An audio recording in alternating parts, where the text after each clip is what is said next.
Okay. Hey, welcome back. Welcome back to Hot and Dangerous. I'm Georgia, and this is Jesse. And- We're still working on the intro. We'll get it. Do you not like it when I introduce you like that? No, I just don't want to introduce ourselves. I know that we have Okay. to have one, but I think I want to make one of those like clippy things. Let me make. Okay, you know what I was Like the thinking sound about? bit ones, where Yeah. it's like just like Yeah. random. Right now we just have the like clicky sound. Yeah. But I was thinking I could make like a little what's the word? Like intro song, like a stupid little Ableton intro Done. song, Done. and then we'll get some stupid vocals on Okay, it. sounds good. Okay, amazing. Good plan. Anywho, welcome back. Welcome back. How was your week this last week, Jess? It was good. Busy. Oh my Okay, god. I have to come up with a different answer. When people I ask me, know. like, how have you been lately? Or, like, what are you doing? My only answer is, I've been busy. No, me. Yeah. Like, I have no time. I don't have another answer. Oh well, we're busy gals. You know what? Busy little bees. But, it's been really cold this week. Yeah, super. It's like a cold snap. Which is ridiculous considering that we used to walk to school in, like, minus 32. Yeah. Now it's like here. minus 9. And I'm like, oh my God. I need another jacket. Yeah, no, me. Yeah. Thank God Dad got us gloves for Christmas. Yes, those have come in such handy. I keep them on my passenger seat. Such handy. But Good one. Glove joke. That was great, Jesse. Glove joke. It's right over the nose. Cheesy jokes are my love language. Ah, yes. Speaking of, love languages. No. nah. How do you fight? What's your fighting language? What are your fighting words? So how this isn't an actual. Okay, so there are theories on conflict and like one... so, but I was trying to come up with a topic this week because despite what I would have you believe, I do contribute to this podcast besides just sitting here and running my mouth for 3 hours. Jesse plans our topics. So I picked the topics and I'm trying to noodle this week and I'm going through it and I was like, okay, like attachment styles, like love languages, blah, blah, blah. I was like, oh my God, it's boring, just, it's been done. And I was like, I don't really think that we have a good take on it. But one thing that I always say is you have to learn how to fight with someone. And I think that comes from like and learn how to fight with each other because you're going to fight. Yeah. No matter what relationship you're talking about, if it's a friendship, if it's a family relationship, if it's a professional relationship, you're going to have conflict. Yeah. And it matters how you de-escalate like that. how you recognize how you handle conflict and and then recognizing how other people handle conflict 100% will help so much. So super. I did my little research with my psychology degree. So there's this dude, his name is John Gottman. This dude. What a little snatchy man. Basically, John Gottman, to sum up his research, he watched people fight for decades. Crazy. Like, that was literally just his job. Is he just would like hang out with couples in different stages of their relationship. Oh my God, that's so fun. There's the Gottman Institute. It's literally couples therapy, bliss, blah blah blah. But cool. He just like studied people arguing for decades, and so his weird fellow premise is kind of what I was like. Because we all know the 5 love languages, right? So I wanted to kind of do an ode to that in the 5 fight languages. Ooh, fun. It's based on Gottman's theory, which his theory is that there's 4 toxic modes of communication. He calls them the 4 horsemen. 4 horsemen. So I'm going to pull up my notes because I don't want to get this wrong. So give her. The 4 horsemen, which are basically toxic communication patterns and specifically when it comes to fighting. So the 4 horsemen are criticism, contempt, defensiveness, and stonewalling. Ooh. So criticism, like really like broad, obviously there's like minute points for each of them, but overarchingly criticism is attacking the person's character. Yeah. So don't think of criticism as like, you never clean up after yourself. You never contribute to the household. Criticism is like, you're lazy and ungrateful for everything that I do. Like it's directed. Got you. Towards the person's character. Yeah. Like character. Person. Yep. Yeah. So then there's contempt, which is like sarcasm and like mocking them. And like, so if like your partner starts crying in an argument, like you're like, why are you crying? Like, always crying. Yeah. Like that kind of thing. And it's or like big eye rolling, or like walking away from a fight and being like, you're just being dramatic. Like, okay, yeah. That's like it's with kind of like disrespect. Yes, okay. Like obviously like criticizing someone's character is disrespect, but more so it's like the actions are fueled by disrespect. Got you. So then there's defensiveness, which easy, just shifting the blame. Like it's not my fault because of XYZ. Deny. Just push it off, whatever. Then there's stonewalling. Yeah. So stonewalling is withdrawing and shutting down. Yeah. Obviously. But essentially like there's different levels to it. So I came up, obviously there's only 4 horsemen, but I expanded it to 5 fight languages. Okay. Ooh. So do we want to go over the 5 love languages? Oh my God, can I gift giving, words of affirmation, physical touch, quality time, and acts of service. Acts of service. Got it. Ooh, I love acts of service. Continue. Sorry. Oh yeah, that's mine. Yeah. But anyways, so the 5 fight languages. Mm-hmm. So we have the lawyer, which lawyer. You made this up. This is the Jesse theory. Yeah, these are my like little names. Ooh, the Jesse. So we have the lawyer. Okay, the lawyer, the person who's going to argue to the death, whether or not they're right. Yeah, they're going to pull. They'll pull whatever they can. The debate type, pulling off of the defensiveness. Yes, like they're but it's rooted in they're not confronting their emotions. They're only looking at the facts. Defense, like the defensiveness that they have an excuse for something. Then there's the exploder. Okay. So the one who flips out at the littlest bit of conflict, has no boundaries when it comes to fighting. Like it's no holds barred, WWE every single time. Got you. Then there's the ghost. Okay. There's the ghost who completely disappears during a fight. Okay. Not to be confused with the stonewaller.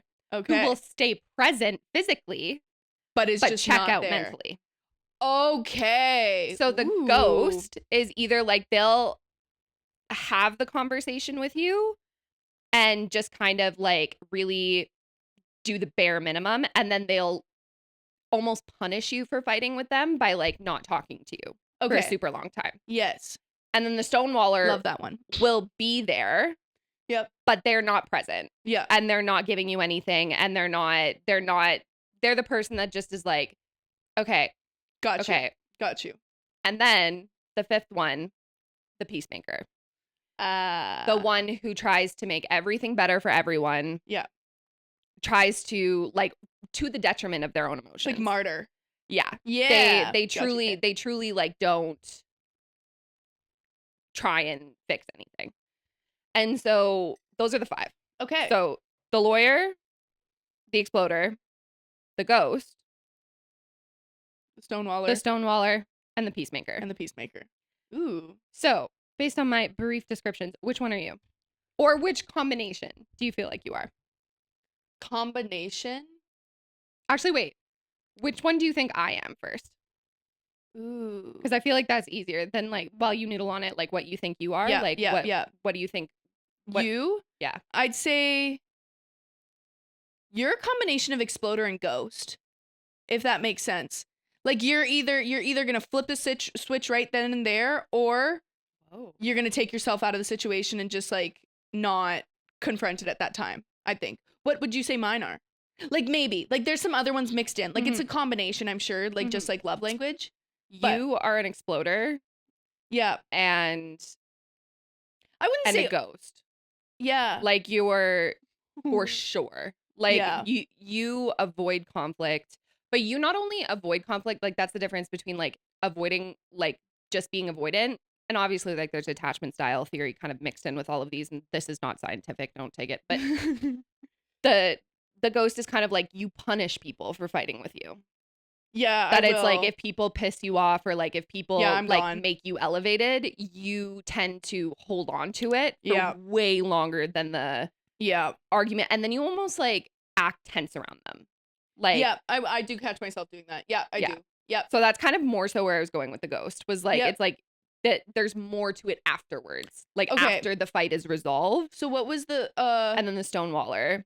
Sometimes you're okay, I'll change mine. Sometimes Stonewaller, sometimes lawyer then. But also a mix of exploder, because sometimes you do flip the switch. But if we're talking about like that kind of, I feel like I'm only an exploder with very, very few people. Yes, that is true. I was gonna say put like that caveat in. You. Or yeah. I feel like family. I feel like family brings out the exploder side in both of us. I don't really explode at people like. I think I would like more outside relationships. I feel like I'm more of a ghost. I think I can count on one hand like the outside of my like immediate family. Like I wouldn't even say my extended family, like outside of my immediate family, the amount of people that I've like actually lost my shit on. Yeah. Yeah. Me too though.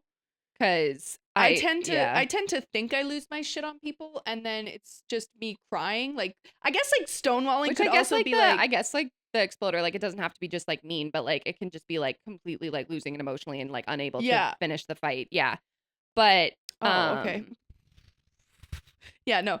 I just mean like I was gonna put that on there, like the stonewaller kind of like, because I know in like certain people will trigger that, like I'm so mad that I'm sobbing. Yeah. And it's like I am not going to continue the conversation because my lid is completely flipped. I'm sobbing, and the next like it's gonna be like a physical reaction, the next thing that's coming out. And then I ghost. Yeah. That's like, yeah. But I would consider like it's like explode, stonewall, ghost is my process. Yeah. Which I think would just kind of be like, I feel like you would just go into the, because like even the ghost, it's like in my, when I was coming up with it, it was more so like in the moment, like you're going to handle it as bare minimum as possible. And then you're going to walk away and then just like punish the person afterwards for even like trying to like have a argument dialogue. Yeah. Okay. So like now going through all of that, who do you think that like you would fight best with? Like what fight style do you think that you would want in a romantic partner, in a best friend? Like if you had to have an argument with someone, what style would you want? See, that's a hard one because I have a very avoidant attachment style. Or which one would you like hate the most then? Oh, okay. I think hate the most. Like the lawyer style, I feel like makes me frustrated because I feel like in those points of elevation, I have a lot to say, and it's why I can't say anything. Like if that makes sense. Like it's like I have so much that I need to get out and like into words, but my brain is not like processing the way to communicate with you fast enough, kind of thing.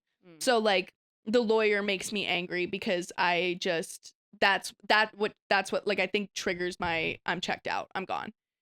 Yeah, which makes sense because I tend to sometimes over intellectualize fights. Before you're a very emotional person. Like you're a very emotion driven person. Yeah. And like a reactionary emotional. Yeah. Like whereas I am not. I have to process, like it takes me 3 to 5 business days to process what I'm feeling before if it's Saturday or Sunday, she ain't processing. Yeah, no, that's not happening. Yeah, no, Georgia takes like it takes me a long time to discern what I'm feeling, and I know that, and it's taken a lot of therapy to even be able to have those 3 to 5 business days because by like for a long time it was 3 to 5 business days, and then I was just like, and then by that time, you're just like kind of moved on to the next emotion. Yeah. And I just forget about it. And I just like ghost that emotion. Yeah. No. So I think, so if you had to pick one, which one do you think that you would get along with the most? Get along with the most? I think the exploder, because I know how to deal with it. Like it's a very, like, I feel like we had a very like, it was easier to de-escalate from like that because it was like de-escalating the emotion first, getting that out of the way, and then being able to talk through it. Like I feel like that's how we learned to fight. That's actually a really interesting way of putting it, and I did want to get into like how your fight languages develop, because obviously your love languages develop in the same way, like how you were shown love, like what you were missing out of your life. I think like love languages, they didn't really interest me all that much when I was doing my degree, but they mainly come from what you didn't have. Like what you were lacking in your formative relationships. as far as I'm aware. Yeah. I think. But, or like that's one of the main branches of them. Yeah. But I feel like fight and conflict styles really are driven by the examples, not like the lack of example. Like, does that make sense? Yeah, it's like where you learned how things got done. Like, yeah, it's like where you learned. Love languages were kind of filling that void. Yeah, that was left. Whereas like fight languages are developed by what you saw. And I feel like when we were growing up, which this is something that I have had to learn in my adult life. Yeah, is that people don't fight. Like, well, I shouldn't say that for everyone, because I have found people that their families were very similar to ours. Yeah. And had those big explosive arguments. Yeah. Whereas, but to me, and especially when I was in a bad place and like when I started getting to that age of dating, and like obviously there was a lot of factors to it, but for a long time and still, I have an issue when people won't fight with me. Yeah. My biggest thing is the Stonewaller. I will pick. I will pick at you until you'll give me something. Yes. Because I can deal with an explosion. Yeah. I can deal with the lawyer. I can even to so that's the one you'd hate the most. Is the Stonewaller. Is the Stonewaller. Yeah, yeah. Because even to a degree, like the ghost afterwards, like I can deal with you punishing me. I'll call you out on your shit every time. Like I'll just be like, okay, stop. Yeah. We either need to talk about it again. Yeah. And because something wasn't put to rest. Yeah. Or we need to, like, you need to move on. Yes. Yeah. And I'll just say it point blank. Like I'm not the person that will like tiptoe around you. Yeah. But the Stonewaller and just like the complete lack of engagement. Like the checkout. I can't do that. And it's something that like I found for a long time. I was testing my relationships in the sense that I would poke and maybe say things that were like borderline picking a fight. Yep. And wait to see what the reaction was. Yeah. And then, or like I would make a big deal out of things that I knew weren't a big deal, but I wanted to see what their reaction was. Yeah. And it was because if you didn't fight with me, you didn't care about me. Yeah. Yeah.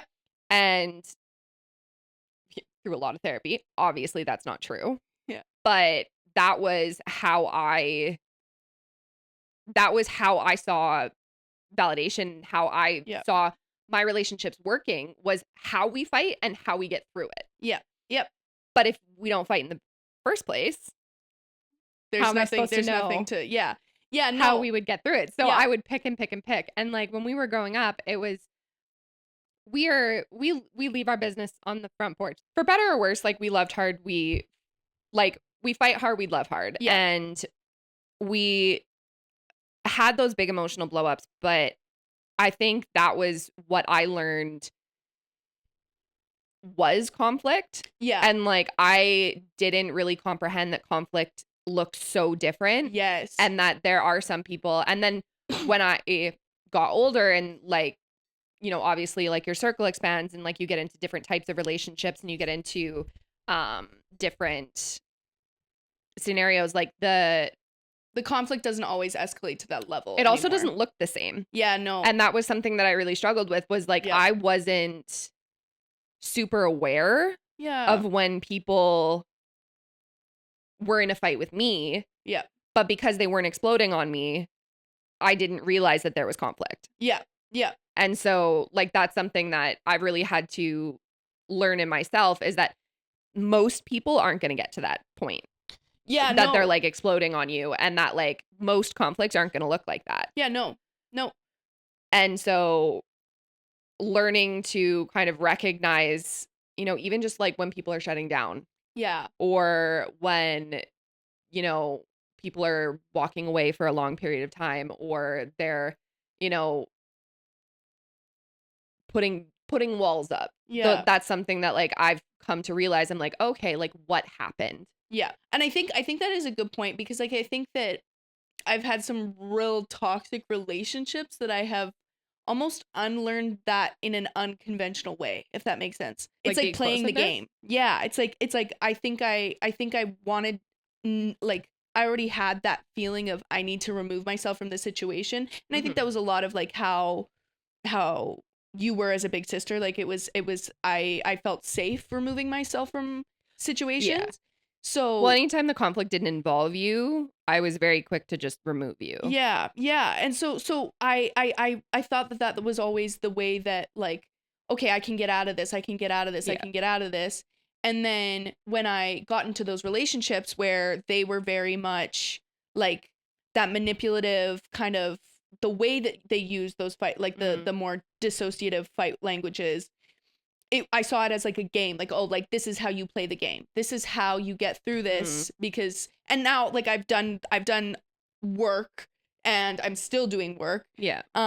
Trying to dismantle that. But yeah. I almost feel like that ties in kind of to like the lawyer aspect. Yeah. That when you're playing those like backhanded comments and that stuff, it can almost align with that too. It doesn't always just have to be like the defensiveness and the putting off the facts. Like the lawyer language is like, it truly can be like those workarounds. Like it's like, I'm going to get my digs in, but not actually just come right out and say it. Yeah. Or so like, I guess, I would say I'm a little bit like that.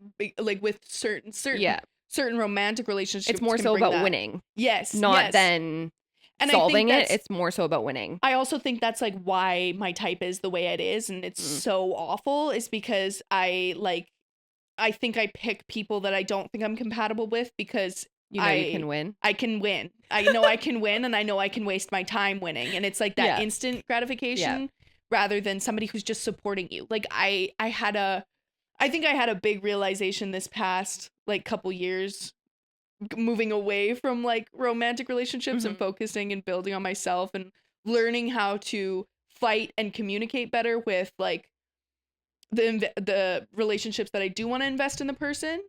Like I truly had to take a step back and be like, okay, I can't date anybody because I am like, seriously, I'm the problem. Like I realized, okay, I'm contributing to the problem. You were also a serial dater. Like you went from one relationship to another. Yes. But then also I have never had like a long-term neither of us have really had a long-term relationship too. I had like, it was a year. The longest relationship I was ever in was just under a year. He lived with us. Yeah, but that was like, it wasn't super long-term. It was just a mess. Was it only a year? It was only a year. It was a year of my life. Isn't that crazy?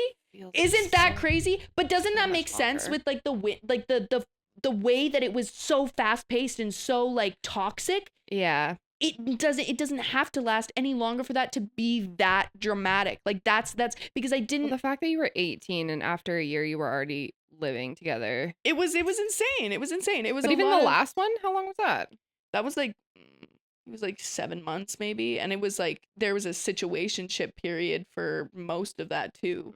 Like it was, oh my god, that one I realized, holy cow. Kind of off topic, but what do you consider long term? Like what do you consider a long-term relationship? Like anything over 2 years is long term for me. I think like 2 to 3 years is like you're getting into the long term. I think like definition, I would say probably like 5 years. Like 5, like that's pretty long term. I don't consider like, and that's a part of growing up too, because the more people that you meet in later on periods of their life, the more likely they are to have like a period of time like that, that like a significant like chunk of their life that was in a long-term relationship. So I think that my definition has changed. But yeah, no, after only being in like, only coming to the table with a year as my long-term reference, it's been super like, I feel like I struggle with that definition because when I'm single, I'm single. Yeah. Like and this is something that like I've talked to my friends about, and I think it's more so, but like when I'm single, I am not entertaining nobody. Yeah, no. Ain't nobody, son or daughter, out here like catching my attention. Like it's almost like a switch flips, and like I just don't have a romantic bone in my body. Yeah. And I don't have the romantic energy to give to anyone. I yearn from romance all the time. And I will go like years without even having like, without even talking to someone or without like, you know, going on a date. Like I don't. Yeah. Whereas a lot of my friends are like, oh no, like I've been single for years. I'm like, well, there was this dude and this dude and this dude. And then they're like, oh, but we were just talking. I'm like, but that's not being single. Yeah. Like you're not. Yeah. My definition of single has changed too in this last my definition of single is like you are not looking. Like you are like, or not looking, but like you're not entertaining somebody like more than a week. I love to entertain. Sorry. I yearn for the I think my singleness is like I yearn for the romance. I don't let myself have it. That's a topic for Lois. Yeah, no, truly. there's like you know, when we do our yearly Wrapped, like we're gonna have to do a yearly Wrapped. We're gonna have to see how many times we say like name drop, like go Lois, or like shout out to Lois. Like, that'll be therapy. Yeah. But I guess for ease, we should define fight, because when I mean fight, it's a conversation usually. Yeah. If you're with anybody worth their salt, it's a conversation. It's a point of communication. Like there's a reason you're having that conversation. In my brain, a fight is you're just looking to get out emotion with someone. Yes. Like doesn't matter what you're fighting about. It's not solvable. It's just like, but then there's obviously, but fight is easier to say, like, oh, we're in a fight, like whatever. Yeah. Gottman actually came up with, I think it's 69% of issues that couples will face are unsolvable. So they are recurring issues that will keep coming up because of basic core, like fundamental differences. And so this is with anybody. It's not like there's that's a good way to look at it. And so it's like 69% of issues are unsolvable. So you need to learn how to fight with your partner, because 69% of your issues are going to not be solved. They're going to keep coming up. You're going to keep talking about them. So it matters how you fight with your partner, because it matters how you continue. And how you can resolve those things. That's something in my most recent past relationship I learned heavily. That's a good point. That I have never had better communication with someone. And in the sense that I could truly put things to bed. Like I said, I fight hard. And like I have those big emotions. And people don't always give me the space or the time to say my piece with them, because I can be a little abrasive. And it's either like you get one of two reactions to me. It's like I'm either too emotional or I'm too cold. And it's like I just feel like I'm like then I end up ruminating on it a lot more, because I don't get to say my piece. With my last relationship, that never happened. Got to say the piece. And we would have and not in the sense that like after one conversation we were done, that it was like free range, like if you need to bring it up again, you can bring it up again. And then once we've both felt like we've talked about it enough that we can put it to bed, then we'll put it to bed. We learned very quickly how each other wanted to fight about it. And then how we could fight about it. Because I think like the best part of that relationship was that we were both so aware of our past failings in relationships and like our like poor communication styles, that we were really, really trying to have good communication, which ended up working out in my favor. And I learned so much about communication with him that will be so grateful. But one of the main things was it's okay to revisit things if you're not feeling settled. That it doesn't mean that you necessarily like are punishing that person for bringing it up again or like trying to like start another fight. It's that there's something you didn't talk about. And sometimes you just have to talk in order to figure out what that is. Because maybe you think that you're upset because they didn't do the dishes, but really you're upset because like they haven't like spent time with you in a week. And like you just feel uncared for or whatever. I think that breaks down to also like those fundamental core values too. Like I like not feeling cared for, right? If you are somebody who genuinely needs like care and attention, like a big thing for me is like I genuinely like love attention. Like I need it. I need it to come out of my shell or else I'm going to crawl away and like I'm good being alone. But like if I don't get the attention, then I'm going to give myself that attention kind of thing. So I like it comes down to like right, if that's what you're fighting about, and those reoccurring issues, it stems from what you like fundamentally, like if you are fundamentally compatible as people. And I think that is a big reason. Also, like, it also contributes to how you fight as well, because if you are fundamentally very emotional, or very like connected to the caring or whatever side, it's gonna make, you're gonna be like, you want to protect that, and that's why you fight like that kind of thing. Does that make sense? Yeah. But that like is kind of the whole theory, is that most people are incompatible, and you will be incompatible with your partner. Yes. But his whole theory is, if your fight styles align, and like you learn how to fight with your partner. Yeah. So if you like, you need that attention, and so maybe you're an exploder because you want the attention to be on you. And that's a way that you know how to get attention. I think that's like, it brings it back to, that's why I like being in a relationship with somebody who explodes. Because it brings them back to you. Like, you know that they're going to. Yeah. So someone like a Stonewaller or a ghost is not going to work with you, because they're pulling away even further. Yeah. So the issue is you're not getting attention, but then their fight language is that they're going to pull away from you. So it's just going to compound that effect. Yes. So learning to fight is, maybe you need a little bit more of the lawyer. Yes. That they're going to sit and talk it out with you. Yep. Yep. Getting that attention verbally, which also kind of ties back to like words of affirmation. Like, I like words of affirmation, like not confusing with compliments, but like words of affirmation, like, no, I'm not mad at you. No, I'm like, I'm okay to sit and talk this through with you, or no, you're not being over dramatic about this. Like, blah, or like, blah, blah. no, I'm good to talk about this again. Like, we can, like, I hear you. I understand that it's like, and that was a big thing too, is that like, because a big pattern of mine is that I would blow up and then act like everything was fine. Yeah. Because that was what I saw growing up. Yeah. Is like, we would have these really, really big arguments and then act like nothing happened. Yeah. Like, but most of the time it was because we had to move on. Yeah. Like, there was, but we would also never discuss like a resolution, and it would just be forgotten and swept under the rug. Yes. And so that was a big pattern of mine. And I, especially with romantic partners, if something happened and I couldn't get the emotional reaction out, then I would shut down so much further, because I was having that emotional reaction with myself. Yeah. Like, I couldn't flip out at you, so I was flipping out on the inside. Yeah.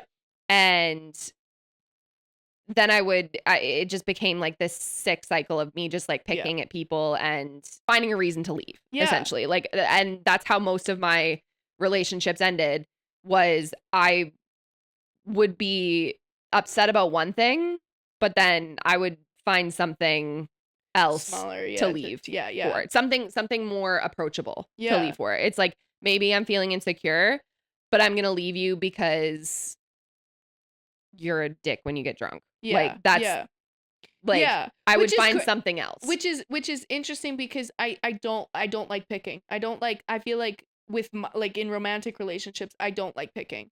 Like, I think that I'm the type of person, put your phone on do not disturb. I don't want to see your text messages. I don't want your location. I'm not going to pick. I'm not going to start a fight over like whatever. I'm going to pretend like it's already okay. Does that make sense? Bit of the peacemaker in you. Yes. Oh, I forgot that there was the peacemaker too. Yeah, I do sometimes do that. I am not that person. Like, but that it also contributes to the ghost thing, because I'm like, you'll punish them after. It's like, I know I'm gonna find out. Like, I always have a way of finding out, or I always have like a weird just sick putting premonition. That out there. Girls, no. I know. No, I know. I'm sorry, but like, hands down, why does anybody I know the try patterns and, like, already. I know the patterns already. I don't need to prove it to myself. And that's why I don't look for that, is that I know the patterns already. Yeah. Like, I am too hyper vigilant in any relationship that I'm like, I have, it's a way that I can skirt around it too. It's almost a little bit of the lawyer too, where I can skirt around it because I already know what's happening. So instead of you like giving, you're waiting for them to fall into a trap. Yes. Yeah. Yes. And catch themselves. Yes. Essentially. Yeah. Yes. And so it's like, it's not that I'm like leading them into that trap. It's that. Is that my sweater? No. I was looking for that. Sorry. Figured. Anyway, that's a good transition though. What starts a lot of fights between sisters? Well, I guess Stolen so clothes. I did want to talk about this one because I wanted to talk about how our fight styles have changed over the last few years, because like that's a big thing, is that we have learned how to fight with each other. We have a little more backstory. My mom is one of 5 kids. More tea. Sorry. There's always more tea. Always more tea. Verbal and herbal. My mom is one of 5 kids. She's the eldest daughter. Yes. As am I. And my aunts and my mom are very close. Yeah. Like, yes. And my mom swore up and down for years that they wouldn't be. Like, and that was the same with us. I was like, we are just too different. Yeah. We're never going to be friends. Yeah. Like, yeah. And it wasn't that I held any anger or resentment. It was just we never thought in a million years. Yeah, it was just she's just not my type of personality. Yeah, I'm never going to be friends with you. Yeah, no, like truly love you, would die for you, but I don't want to hang out with you. Yes, yeah, no. And that was something that we and our family was they knew it. Like we did not get along. Yeah, no. Like for the majority of our childhood, we were at each other's throats. Yes. Yeah. Yeah. And like I would say it's only come around in the last 3 years. Yes, like 3-4 years since moving here.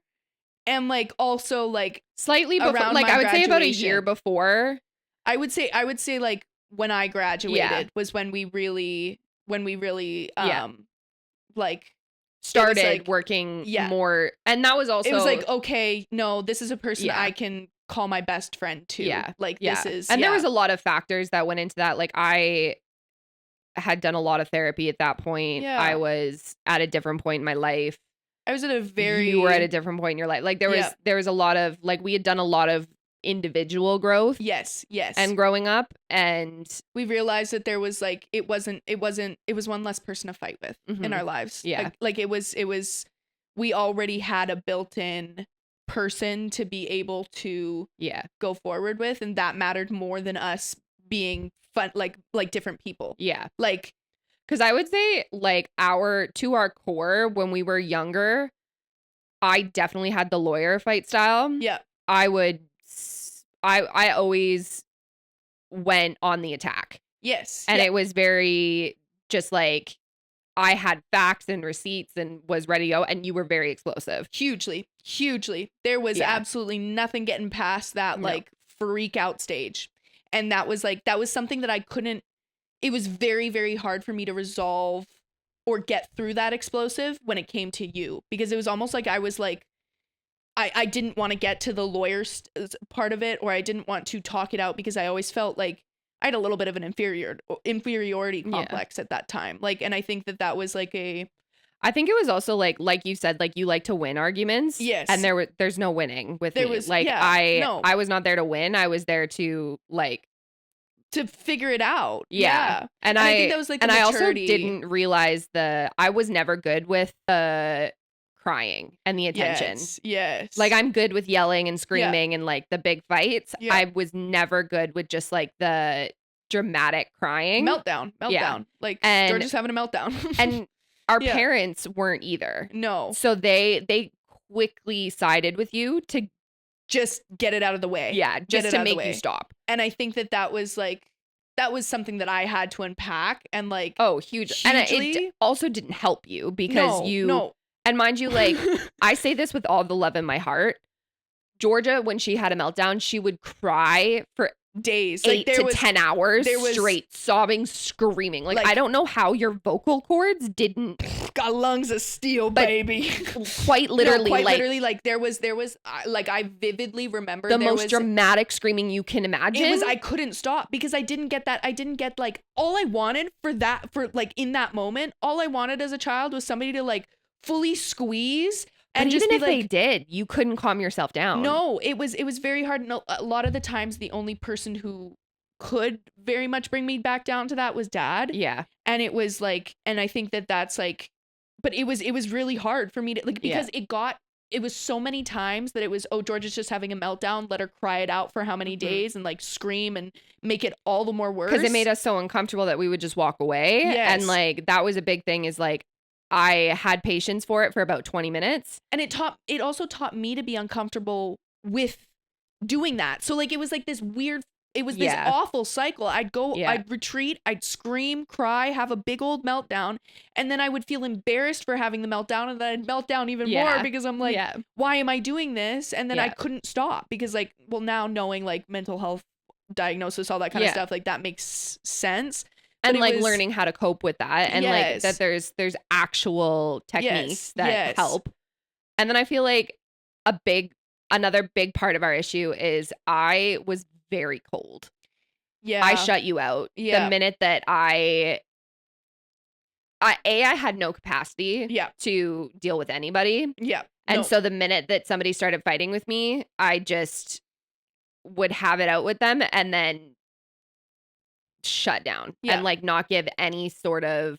And I don't think at that time we were close enough for me to understand that you weren't leaving. Like, especially when I moved out and I was able to actually like physically leave. Yes. Yeah. And that was a big thing because like I'd spent my entire life at the front of the conflict and like kind of mitigating that for you. Yeah. And any sort of conflict that there was between like me or like us and our parents or us and like our older cousins or our other extended family. Like I was very much so hid you behind and didn't want you to be involved. And I took up the sword or whatever. And so it was just like a little bit of almost like, I feel like. So it almost switched when I moved out at 17 and quickly realized that I could just get in my car and leave. Yeah. And if I shut off my phone, nobody could get a hold of me. And that was like a big thing. Like I ghosted for a long time. Yeah. Because that was after so many years of fighting. Yeah.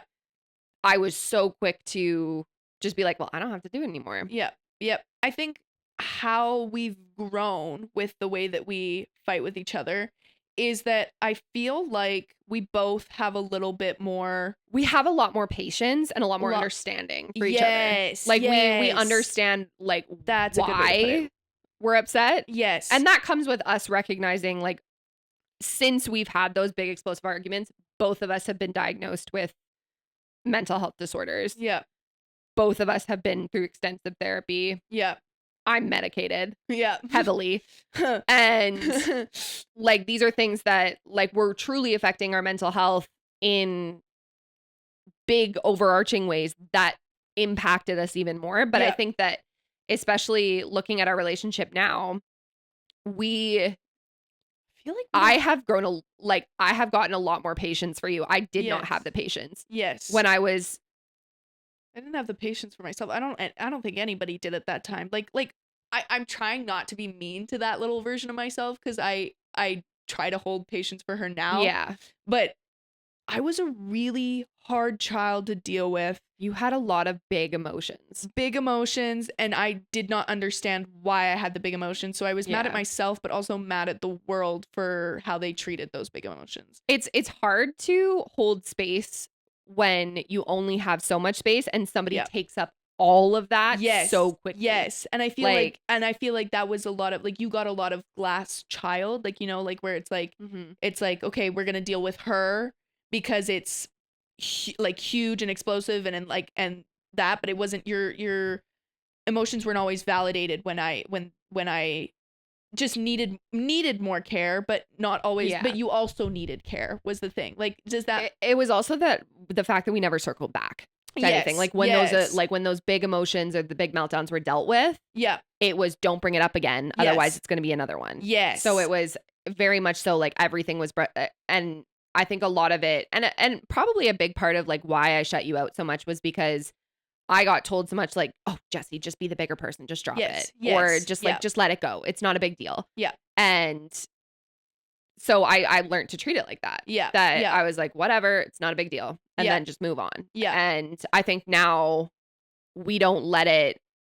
I'm not afraid to tiptoe around you. Yes. Like, I'm not I don't have people telling me to drop it and to let it go because I'm an adult and you're an adult. And I'm like, no, she is responsible for her emotions, and she does have to be responsible for her emotions. Since learned that I am and that I do need to be. And I think that was a big shift as well, that I wasn't the kid who constantly was I'm not the kid anymore that won't own up to those emotions anymore.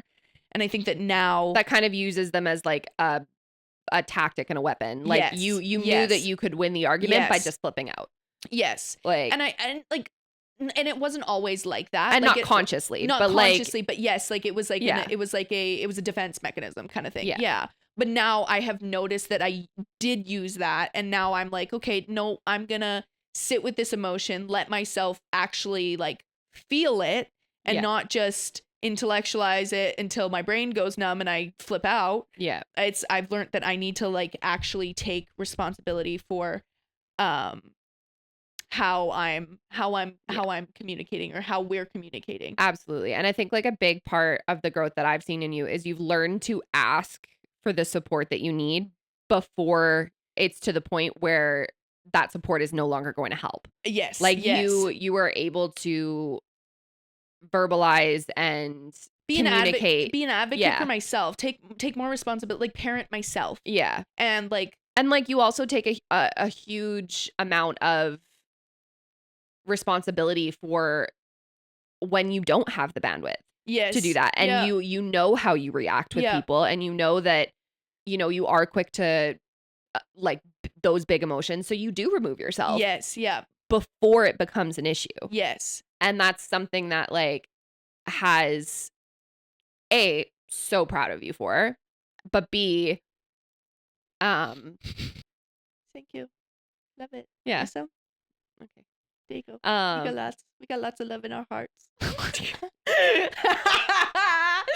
But I think that, like a huge part of both of our journeys has been unlearning a lot of the fight styles that we've seen. Yes. And B, learning our own fight style. Yes. And like what that mean, like what toxic communication patterns we fall into individually. Yeah. And how not to put that onto other people. Yes. Yeah. There's no other person that you can literally tell them you want them to like go jump off a cliff or something, or unalive themselves. Get a venereal disease and die. Yeah. No, like literally. Like literally. That's one time that's what she told me. She said, I hope you get a venereal disease. But who else? Okay. But the fact I have a way with words. That was just okay, but that was my favorite like moment that we've had in a fight, knowing that it's over now, because the fact that as you're screaming at me, like quite literally being like, you are the worst human being, like she is digging in, and I'm just standing there and I'm like, get out of my house. Because by this time, like she had moved in with me for the summer, and I was like, just get out of my house. And I'm like completely like removed. I was like, I called Dad, get out of my house. Yeah. And you're like, I hope you get a venereal disease and die alone. I used STD. I think I said. No, you said venereal. Did I say venereal? I remember it vividly. That's hilarious. But that is why it's so funny to me, because in the midst of a venereal disease. Which that was the funniest thing, because I remember what you were wearing. You were sitting on the bed in those stupid pink fluffy pajama like, you know, the pants that people thought were appropriate to wear to school. The Cookie Monster pajama pants. Like that was what I was wearing. Yeah, no. And then this like cut off white tank top. And it was like I remember you were really into thrifting and you like bought this like old man like wife beater, but then you cropped it and also cut the shoulders out. It was, and I just like vividly remember looking at it and being like, you're really gonna say those fucking words to me when you're in a dumbass outfit. Like, don't wear that outfit again. Yeah, no, I said no, but honestly, that is like, if I did explode, I have a way of slewing together some weird attacks.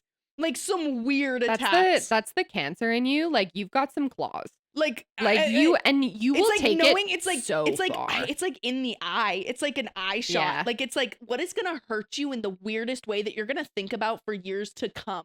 I truly do think about that all the time. Yeah, no. That's insane. That's actually crazy. Oh my god. No, so I'm not proud of some of the actual like the crazy crap that just like I slew together because I want to hurt somebody. Great segue into what fight are you the least proud of? Okay, this is kind of strange because I'm the least proud of it. And like it's probably my most shameful fight moment because it just felt dirty. I was so focused on being right that I didn't allow myself to feel hurt. Okay, so I'll just say the situation. So this was actually like I think I was 12 or 13. Okay. We were best friends on and off. I have nothing but love in my heart for this girl. We're not friends anymore. Like not because of any one thing. It's just we definitely like yeah. And she was very jealous. Like she just as a person, not jealous of me, but just jealous of like different relationships and if like certain friends in the group were closer than others, like that really impacted her. Yeah. And I never really tried to understand that because I just always brushed it off as being so ridiculous. Yeah. It literally is the dumbest like high school or like junior high thing. Yep. Always is. Was she wrote out on a whiteboard like about me and another friend of ours, like 2 lists of like just really cruel, mean things about us and sent them to a third friend. Obviously, like it was just like things like she never meant to like actually say to us. And things that really just were like very surface level cruel. Like there was like you stink like crotch rot and like weird. Okay, like, okay. You always have butt crack showing. Whatever. And then the other friend, I was with her at the time. And I think that's what fueled it was because like she was feeling very insecure in their relationship because we were hanging out more than they were. Yeah. And so she was reacting to that. Like it was a reaction. Yeah. And so she sent these photos to the third friend and I happened to be with her at the time and I saw them. And yeah. And I remember her calling her right away. Yep. Because I can't remember how I let her know that I saw them. I think I like texted back or something and was like, oh, hey, this is Jess. Thanks for the nice list or something. Like, I'm pretty sure I let her know. And so she called our mutual friend and was like, I was just venting. Like, I never meant to put this out, blah, blah, blah, blah, blah. And I was like, did that make you feel big? Yeah. Like, yeah. And which rightfully so. I had every right to be upset that my friend was saying these things about me or like had, written them out, whatever. But I remember making her feel like an evil human. Yeah. And then using it as like validation for myself. And really, truly, I knew it was coming from a place of jealousy and whatever. And I've been called a bitch my entire life. Yeah. The things she wrote about me really didn't bother me that much.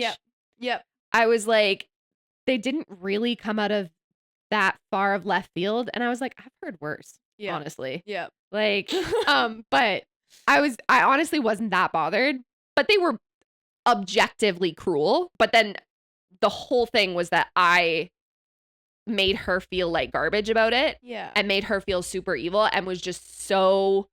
And then everybody else's reaction to it, like they were like, oh my God, like I can't believe she would do that. And like I fed into it. Yeah. Like, and I didn't want it resolved. I wanted to win. Yes. And that was a moment that I was like, this is no longer like just her fault. It's I'm also to blame here. Yes. Because I was feeding off of the fact that she was feeling awful. Yeah. And that was something that like I had no business like being happy about the fact that my friend was hurting. Yeah. Mind you, she did it to herself. Yeah. But I wasn't trying to solve anything. Yeah. I was trying to win. Yeah. And so that was like a moment that I was like, oh, that's messed up. Yeah. Like that's not okay. Yeah. And I didn't like that part of myself. And that was something that I worked on really hard in therapy. It was like, I'm very good at keeping my emotions in check when it comes to winning. Yeah. Yes. I don't go for the low blows. Yeah. And I don't like, I'm never going to tell you that like you're worthless or whatever. Cause I'm not there to make you feel better about yourself. Yeah. Because eventually you're going to be able to look back at that and be like, oh, like they were just a mean human. Yes. I'm never going to give you that. Yes. I'm going to be that's right. So, no, I have which is like, that, and that's so important for growth. Like that is really important for growth. Like, because I won't be like, I've been the villain. Yeah. And I'm not going to give you the satisfaction of making me the villain in your story. I'm not, I'm not going to go that far. But it was a moment that I like vividly remember being like, I feel icky. Yeah. Yeah. Yeah. Got you. What's yours? What was your lowest blow? Probably one of the only fights that I've never really resolved, that has never really come to a resolution, was with one of our cousins. Yeah. Which we were very, very close. We're like very close in age, like super, super close. And like had conjoined birthdays. Like it was, we were raised like, we called them the twins. Yes, like like born within a week of each other. Like we went on shopping trips for back to school every year. Yeah. Like truly we're best friends. Played all the sports together when we were still mixed, right? Yeah. And so when we got to that like middle school, high school phase, I think he very much resented me for the way that the boys would talk about me. I'll give the example, but this was the like what the fight was mainly about. Was there was some rumors because he had started playing football, and I had like known some of the boys. Like I like had talked to them from like volleyball or basketball or whatever. Like there was it was the neighboring town. Yeah. And so like I had known people and I hadn't done anything. It was the things that were said. Like it was basically like Georgia's a slut. Georgia's like all this like it's the whole like rigmarole. When you were at that age where like that was like the worst thing you could say about someone. Yes. Yeah. It was like building that reputation. And I think that they got so mad at that reputation because they thought that it fell back on them. And so, and even if it wasn't true or not, it was still like, why are they doing this to me when it was a group of awful little football boys that were making up rumors and they were also doing it to me. Like it wasn't just affecting him. Like I had to deal with that. I had to sit with that they were talking about me like that. Yeah.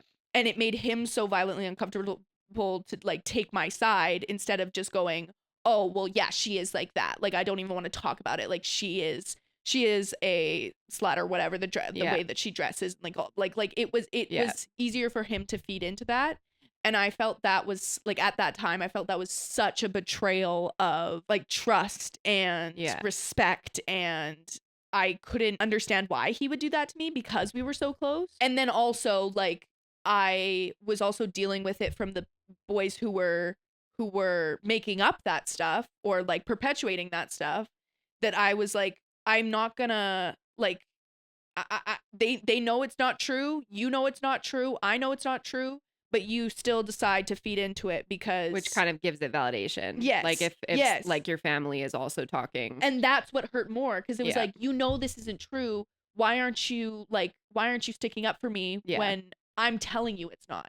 Or at least like ignoring it, not feeding into it. Yes, and giving them that like that confirmation that like we can dig at them like that. So that was a big fight, and like even our mom and our aunt didn't really see eye to eye on that one, and that was also another betrayal, that it was like my aunt doesn't see me the same way because she doesn't believe me, and like she's gonna take his side, and there were lines drawn in the sand. Yes, huge. And I think my biggest regret from all that came from that was that we never really recovered. Like we're good now, like we are good, but we are never going to be as close as we were. Yeah. And I think that was because we left it for too long. It was we didn't talk to each other about it. It was such a sting that we couldn't reopen it. Yeah. Because I wasn't ready, he wasn't ready. And nobody facilitated that conversation. Like the fact that it got beyond you and him Like the fact that it was bigger than you and him. There were Yes. so many other factors Yes. that Huge. needed to be discussed, and it Yeah. just got very much so blown over. Yes. And so we never really recovered, or never really like had a full resolving talk about it. Mm-hmm. And like there's just some hurts that like you can't really repair. it was left for too long. It was like it got gangrene. Like the cut got gangrene, and now it's like, now we're gonna have to amputate the leg, and you're never gonna have a leg back. You can have you can have a prosthetic, but you're never. This is a really you just went with that analogy. I could see the hamster wheel turning, and you just kept going. But, yeah, like, right. Like it was never like we never really. It was never the same. Yeah. It was never repaired the same. And there are some, that's like a good point, is like there are some conflicts that you don't, it's not that and you can't, you have to accept that you can't repair it like completely. Like that, like, and this is a big thing that like I've learned throughout my life, is that I have had a lot of big capital C conflicts with people. Yeah. And chosen to no longer remain friends with them. Yes. Or to no longer be in a relationship with them. Yeah. Because I won't be able to let it go. Yeah. Yeah. That I would constantly be using it as ammunition or as a reason to doubt them. And I don't want to live my life like that. Yeah. I don't want to distrust people that I'm close with. Yeah. And when someone hurts you that badly, if they're not able to resolve it completely with you, you owe it to the relationship that you had to walk away and not destroy it. And I say this all the time with any relationship, is don't let it get to the point where you hate the person you are. The love that you had before as well. Yes, like the story that you had with that person, the relationship that you had with that person, let that be separate. Yep. Yep. And let that be its own precious thing. And like, I think we brought that up in like the breakup episode, was that like, you don't have to hate someone for the entire time that you spent together. You can hold hurt for that thing that went wrong. Yeah. And that conflict that happened.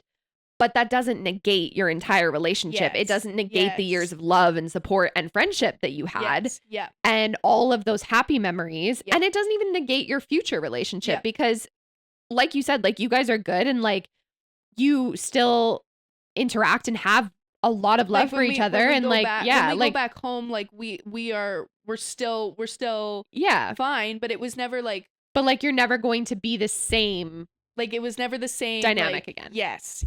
It's definitely bittersweet, but I'm not proud of, like, I regret not fixing it when it was like that, because even if like you guys never really could have gotten back to it, like it didn't need to fester. Yeah. And I don't think I ever would have changed schools. I don't think I ever would have, like, there was a lot of things in my life that I think that was a big pivotal, huge,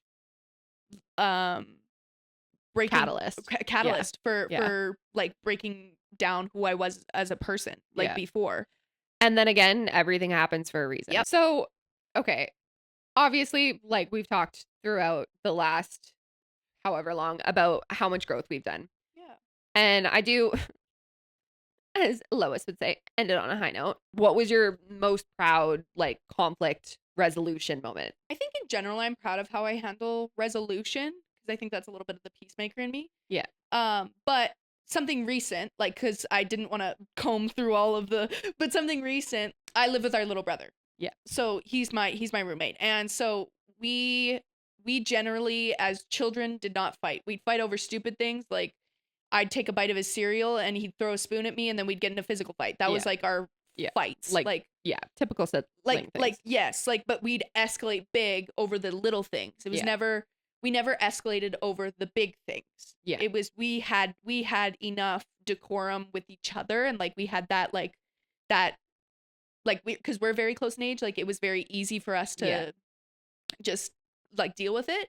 But recently we had a like big fight about just like all the living together arrangements, and like all of the like little things that it's adults that we are like, now the fights are like, or that the conflicts are different. Yeah. So, but we full on got in this huge screaming match with each other. And Joe and I never scream at each other. Like it was a very weird, like, no. We got in this Like, and it literally ended up in like, we both walked away for like 2 minutes, came back, and we're like sobbing, apologizing because it hurt us so much to be explosive like that with each other. Like, it was like we came back and it's like, I'm sorry, you know what, I didn't mean what I said. I just wanted to say it so that I could get my dick out. I did that too. I can't even be mad at you. Like, I made up stupid shit. And I'm like, I know, me too. Like, that was like, and it was just both of us like blubbering because that's like, we have such similar fight styles, and so it was very weird for us both because it was fight styles that we weren't comfortable with. Yeah, because you were both like you both are very avoidant. Like, you both dislike conflict very, very much. Like, so you are not an outwardly. We never let it get to that point. Yeah. And so like, it was I was proud of it because it truly signified, okay, we are adults, but we still deal with conflicts and still love each other. Like the two little kids who did everything together. Like, like who were so close. Yeah. What is the fight that you're the most proud of? Honestly, I would like there's a lot of different conflicts that have happened, but like the one that I would say the most, like I'm the most proud of is because I've never been proud of my romantic relationships. It's not fully my story to tell. So, but he betrayed my trust in a very early on it was a very gray area situation. Yep. And I was extremely hurt and upset. And when I found out, I had a full like rom-com ugly cry moment. Showed up at Rosie's house, like couldn't get out of the car. I was crying so hard and like was a mess. Yeah. And like really, really let myself feel that and let myself like dive into those emotions, but then also came back and had a really productive, respectful, healing conversation. Yeah. And like, as much as I will always say that, like, you know, everything happens for a reason, that is a hurt that I know happened for a reason because I felt really, really, really betrayed. Yeah. And was very like felt so insecure, and it brought up all of these different issues for me. Yeah. That had nothing to do with him. Yep. But his action caused those reactions. And the conversation that we had afterwards was so healing and truly 100% resolved the hurt. But yeah, I think that would probably be the thing that or the fight that I would be most proud of. In the way that it changed me so significantly that it really set a standard for how I will have those big arguments with people and like how I handle those hurts. And it also shows me the person that I am willing to work on something like that with.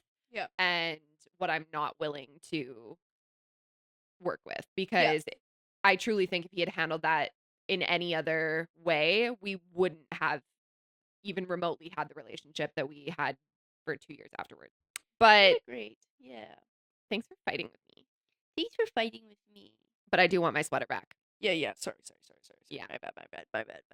But no, like guess what we fought about most growing up. Now we're thick as thieves.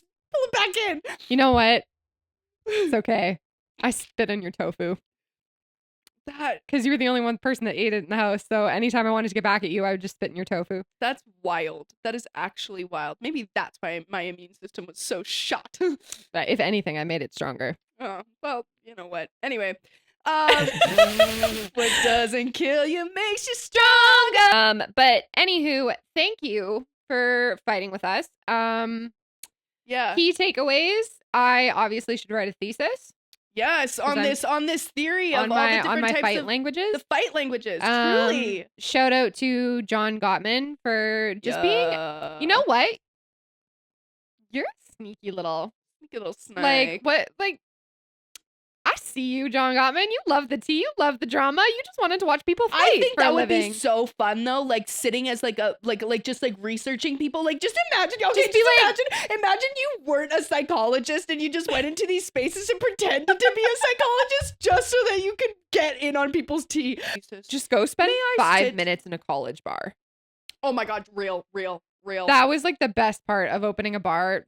A 2-minute walk from the university was that the amount of ridiculous fights I got to watch. I love it. Incredible. So go watch somebody fight. Maybe tell me about your worst sibling fight. Yes, because or a fight that you thought was the funniest thing to fight over. Yeah, there's to fight no over reason. Something so hilarious. Yeah. Yeah. I want to hear it. Yeah. Sound Give off me in a the giggle. comments. Do you want to do your little magic wand? Oh, yeah. Ready? Okay. These are our socials. Oh wow, go look at them. Anywho, we love you. See you next week. We'll see you later. Let's see what my brain comes up with. Thanks for joining us, and yeah, stay hot and dangerous. Stay hot and dangerous. Emphasis on the dangerous this week. Yeah.